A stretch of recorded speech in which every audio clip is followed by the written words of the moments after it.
Halo guys, Assalamualaikum dan salam sejahtera. Kembali lagi bersama dengan saya di Tengku Ruk Channel. Jadi, pada kalian yang menonton video ini, didoakan agar semuanya berada di dalam keadaan yang sehat. Dan saya melihat bagaimana prestasi Timnas Indonesia sekarang ini guys. Apabila saya melihat ya, dari segi penampilan, dari segi persembahan, dan juga dari segi apa yang telah dilakukan oleh Federasi Sepak Bola di Indonesia. Mereka telah berubah ke arah yang lebih baik dan juga telah mencetak beberapa sejarah untuk tahun ini sejak guys. Saya melihat ya, dari segi pemain-pemain Timnas Indonesia kategori senior, mereka adalah tim yang satu-satunya di ASEAN ini yang telah berjaya lolos ke putaran yang ketiga untuk kualifikasi Piala Dunia 2026. Itu adalah senior. Manakala junior, junior ini baru-baru ya. Mereka merupakan juara di Piala AFF. Dan kemarin Indonesia ya, mereka telah mencetak sejarah lagi. Sejarah yang betul-betul menjadi viral dan juga satu dunia menjadi kaget. Kenapa? Karena Timnas Indonesia U20 mengalahkan Timnas Argentina. Yang mana? Kalian mesti tahu Argentina merupakan Timnas yang tersohor, Timnas yang mempunyai ranking nomor 1 dunia, juara dunia. Dan ini adalah sejarah yang telah tercipta untuk tahun 2024. Apabila saya melihat apa rahsia kekuatan Timnas Indonesia ni, tidak lain dan tidak bukan adalah kepimpinannya ya. Karena apabila ketua itu betul, maka betullah keseluruhannya. Sekarang ini Pak Erick Thohir sebagai ketua umum PSSI ataupun PSSI ya, untuk IE, lebih kurang gitulah. Saya sebenarnya tidak berapa lagi lancar ya, perkataan jadi A itu. Jadi saya cuba untuk membiasakan diri untuk menyebut perkataan-perkataan dalam bahasa Indonesia. Nah, Pak Erick Thohir sebagai ketua umum, di awal Pak Erick Thohir menjabat sebagai ketua umum untuk Federasi Sepak Bola di Indonesia, dia melakukan satu pembersihannya yang mana korupsi itu dibentras habis-habisan. Dan setelah itu dia menyusun semula Liga 1, Liga 2 dan juga seterusnya ya.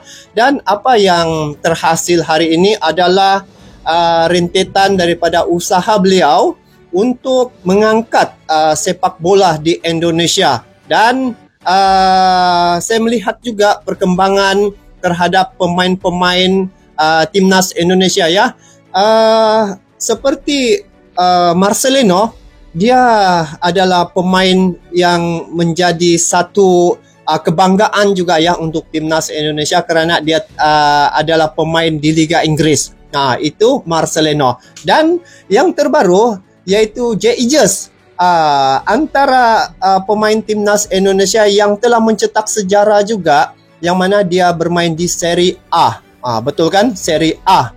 Serie A ini merupakan kompetisi yang sangat tinggi, kasta tertinggi di Italia. Jadi pemain-pemain yang hebat-hebat ini bermain di situ dan sudah pasti pengalaman-pengalaman ini sukar untuk diperolehi oleh pemain-pemain lain. Orang yang beruntung saja yang dapat bermain di situ dan juga yang terpilih. Jadi itu antara perkembangan dan juga momentum yang saya perhatikan ya, dari jarak jauh dari Malaysia. Sebab saya ini antara penggemar sepak bola Timnas Indonesia. Sebab ya kita masing-masing personal mesti ada tim-tim yang kita sukakan. Seperti teman-teman juga ada Manchester United, ada Arsenal, ada apa-apalah begitu kan. Cuma apa yang saya ingin sampaikan di sini berkaitan dengan penampilan Timnas Indonesia kemarin. Timnas Indonesia U20 ya, telah berjaya mengalahkan Timnas Argentina. Ini menjadi satu rekod ya untuk Timnas Indonesia, dan ini telah menjadi perbualan hangat sekarang ini. Karena apa? Argentina dibuat malu ya. Progres nyata U20 ini pada perlawanan yang telah berlangsung itu, Indonesia telah memenangi perlawanan ketika menentang Argentina semalam ya, kemarin. Jadi ini satu perkara yang sangatlah memberi inspirasi, sangat terkesan juga pada tim-tim yang ada di ASEAN ini, karena bila melihat ada sebahagian tim-tim yang ada di ASEAN ini dari segi momentum mereka menurun ya, menjunam. Tetapi Indonesia dia agak berbeda ya, dia semakin hari semakin meningkat ke arah yang lebih baik. So apapun kita coba melihat di sini, dikatakan satu dunia kaget, Argentina dibuat malu. Ini progres nyata timnas U20 ya, di mana timnas Indonesia ini telah mencetak sejarah. Inilah satu, wow, saya rasa begitu hebat, begitu ya. Mungkin saya mungkin tidak berlebihan saya katakan bahwa timnas Indonesia saat ini adalah sang raja ASEAN. Mungkin tidak keterlaluan lah kan, tapi bagi saya Indonesia sangat menonjol dia punya pencapaian saat ini. Dan tim-tim yang ada di ASEAN ini juga saya lihat mengikut jejak timnas Indonesia ya. Dan itulah yang saya lihat secara ringkasnya berkaitan dengan kewibawaan di bawah pimpinan Pak Erick Thohir. Jadi apapun coba kita saksikan di sini, yang mana timnas Indonesia telah comeback. Pada babak yang kedua itu, timnas Indonesia comeback dengan mencetak 2 jaringan dan dapat dipertahankan pertahanan mereka tanpa dibolosi ya. Pada babak kedua itu bermakna di sini dari segi bagaimana coach Indra Safri membentuk tim itu, dia synchronize seperti mana yang coach Sintayong lakukan. Jadi inilah satu kebanggaan untuk teman-teman yang ada di Indonesia, untuk timnas kalian, karena ini dapat memberi satu suntikan semangat juga bagi tim-tim yang lain supaya dapat mengikuti jejak seperti mana apa yang timnas perolehi saat ini. Jadi apapun coba kita saksikan dalam klip video ini.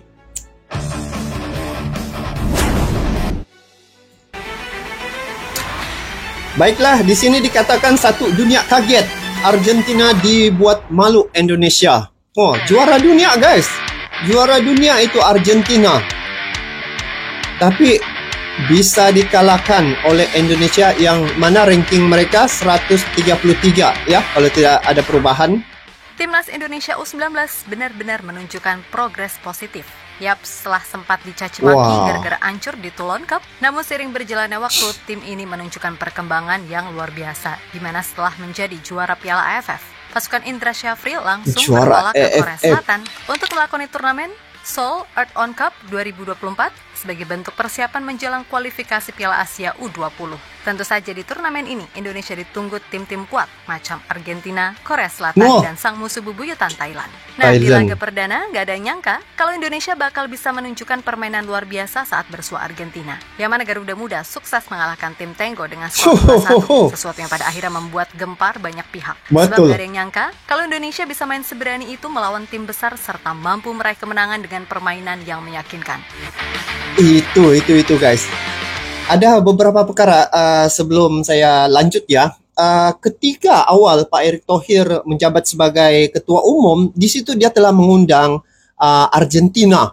Masa itu Argentina ketika itu ya, media-media asing juga tidak berapa yakin tentang apa yang Pak Erick lakukan terhadap apa yang sepatutnya Argentina didatangkan. Mereka tidak ada keyakinan. Tetapi Pak Erick Thohir dengan dia punya power, dengan dia punya kewibawaan, akhirnya Argentina dapat diundang bermain di Indonesia guys. Jadi itu adalah cara Pak Erick Thohir mengasah ya, mengasuh mental para pemain itu. Jadi bila berhadapan dengan tim-tim seperti yang bakal akan dihadapi pada putaran yang ketiga ini, sudah pasti mereka sudah lebih bersedia dari segi mental mereka. Sebab juara nomor 1 dunia mereka pernah hadapi Jadi yang tim yang selepas ini pastinya mereka agak selesa lah begitu. Tidaklah terlalu tidak dapat menyesuaikan diri, tetapi itulah kepakaran Pak Erick Thohir bagaimana membentuk mental pemain-pemain ni. Tapi isu ini memang hangat nih guys. Mungkin 1 bulan ini masih diperkatakan bagaimana Indonesia melakukan mengalahkan timnas Argentina ini. Argentina guys. Timnas U19 sekarang ini sedang diambang misi untuk bisa meraih mimpi tembus Piala Dunia U20. Akan tetapi, semua juga tahu kalau jalan panjang mesti dilalui pasukan Indra Syafri untuk sampai ke sana. Dan salut kepada PSSI yang benar-benar memberikan support luar biasa untuk tim ini agar bisa terus berkembang. Dimana salah satunya tentu saja memperbanyak uji coba internasional melawan tim-tim yang di atas kertas jauh levelnya di atas Indonesia. Bukan tur Nusantara kocak kayak 1 dekade lalu, yang ujung-ujungnya nggak jelas dan babak belur di Asia. Yap, Indonesia U19 mengawali semuanya di Toulon Cup. Ketika itu, tim yang ibarat kata baru terbentuk ini banyak sekali mendapatkan cibiran dan hujatan, bukan sebuah kritikan membangun. Akan tetapi, pelan namun pasti, segala kekurangan itu coba dibenahi oleh Indra Syafri, termasuk mematenkan skema di Piala AFF kemarin, sampai akhirnya jadi juara. Di mana di turnamen itu, kita bisa melihat para pemain Garuda berkembang dengan baik entah sebagai individu maupun sebagai tim. Best-nya, bila ada tim macam ni, kita pun semangat kan guys. Apatah lagi teman-teman, memang timnas kalian kan. Ini yang kita dari luar ni pun nampak momentum tu kan. Kita rasa sangat suka tengok perkembangan tu. Tentu saja menjadi juara Piala AFF tak serta-merta membuat Indonesia puas. Sebab bagi Coach Indra, target sesungguhnya adalah bisa lolos Piala Asia U20 untuk kemudian bisa lolos Piala Dunia U20. Maka dari itu, beliau bersama PSSI selalu berkoordinasi untuk melihat sisi mana aja yang perlu diperbaiki, termasuk memperbanyak uji coba internasional melawan tim-tim kuat. Maka dari itu berangkatlah Timnas U19 ke Korea Selatan untuk melakoni turnamen Seoul Earth On Cup 2024. Di mana dalam turnamen itu, Indonesia bakal bersaing dengan tim-tim macam Argentina, Korea Selatan, dan Thailand. Jelas hal ini adalah hal yang positif sebagai bentuk persiapan menyambut kualifikasi Piala Asia U20. Namun sayangnya, publik kembali ragu tak kala nama Jens Raven serta Welber Jardim gak ikut di turnamen ini karena izin klub. Ditambah Caviatur yang masih dalam proses pemulihan cedera. Akan tetapi bagi Coach Indra itu gak masalah, sebab absennya Caviatur, Welber, dan Jens akan sebisa mungkin dimanfaatkan Coach Indra untuk melihat pemain lain yang siapa tahu bisa dijadikan opsi. Oh, mantap. Jadi bermakna di sini bagi persiapan untuk menghadapi Piala Dunia ya U20. Jadi timnas Indonesia akan menghadapi tim-tim raksasa ini ya. Saya masih ingat tuh Argentina, Korea Selatan, dan di Asia Tenggara ini adalah Thailand. Itu adalah untuk mereka persiapan bagi menghadapi Piala Dunia U20. Jadi lihat ini. Saya teringat kembali seperti mana yang Pak Erick Thohir mula-mula menjadi ketua umum tuh, dia undang Argentina yang nomor 1 dia punya ranking nih, juara dunia. Jadi di sini dia akan pula bertandang ke tempat seperti Argentina ya, dorang main di Korea kan yang kemarin tuh, dan itu merupakan satu bentuk mengasuh minda ataupun mengasah mental para pemain ini supaya bila berhadapan dengan tim-tim lain mereka tidak kekok, kayak punya bahasa tidak kekok, tidaklah terlalu ungkapan tuh tidak rasanya mereka dapat menyesuaikan diri, begitulah dia punya bahasa. Jadi ini adalah satu kekuatan dan juga satu bentuk bagaimana timnas Indonesia memberi kekuatan pada tim mereka itu. Jadi apabila timnas Indonesia bisa mengalahkan Argentina ya, juara dunia ini, jadi bermakna dari segi persiapan untuk menghadapi Piala Dunia nanti. Saya rasa timnas Indonesia tidak keberatan untuk menghadapi itu. Dan bila melihat momentumnya sekarang, lihat saja juniornya, seniornya, dia seiring momentum itu ke arah yang lebih baik. Dan inilah yang membuat saya rasa kagum dan juga rasa teruja ya melihat perkembangan yang telah berlaku pada timnas Indonesia. Dan bila melihat dengan kehadiran Pak Erick Thohir pada Timnas Indonesia, disitulah wajah Timnas Indonesia berubah total ya, sehingga begitu ramai tim-tim yang sekarang ini tengah memerhati Timnas Indonesia ni menjadi satu gugatan pada tim mereka. Jadi itulah yang telah berlaku, yang saya lihat ya, menerusi pandangan pribadi saya. Pak Erick Thohir merupakan salah seorang sosok pemimpin yang betul-betul berwibawa dan telah ternyata hasilnya semua orang dapat melihat bagaimana Pak Erick Thohir membentuk federasi itu dengan baik sekali. Jadi apapun guys, atas kemenangan Timnas Indonesia kemarin, saya ingin ucapkan selamat. Dan untuk menentang Korea Selatan, semoga Timnas Indonesia dapat melakukan yang terbaik, dan juga Thailand ya, untuk persiapan bagi menghadapi Piala Dunia nanti U20. Jadi berkemungkinan besar Indonesia mungkin ditunjuk lagi sebagai tuan rumah, sebab Indonesia ni sudah mendapat kepercayaan daripada FIFA, dan hubungan Pak Erick Thohir dengan FIFA ni, siapa yang tidak tahu, seperti adik dan kakak.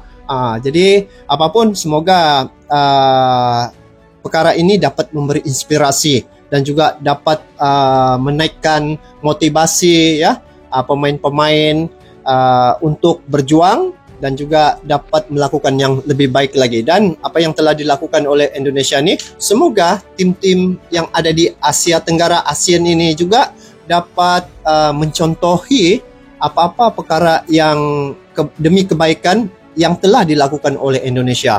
Jadi itu saja guys untuk kali ini, dan saya ingin melihat sendiri bagaimana penampilan Timnas Indonesia Senior nanti untuk kualifikasi Piala Dunia 2026 di Gelora Bung Karno pada 10 hari bulan tu. Saya dengan fizikal sendiri ingin menyaksikan dan ingin merasa bagaimana suasana di dalam stadion dengan ultrasnya yang begitu fanatik, yang begitu kreatif, ingin saya saksikan.